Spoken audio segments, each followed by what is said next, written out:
Hi, this is Anthony with Elite Paintless Dent Repair. Today we're going to be showing you how to take off a scalp molding for a 2014 Kia Cadenza.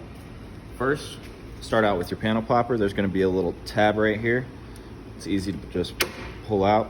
And next, go ahead and grab your gloves because you don't want to cut yourself.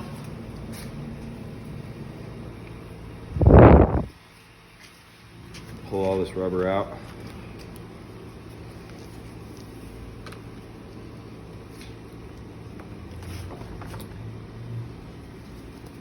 And then there's a little tab right here. It's usually easy to just push that right out, or not. Well, actually.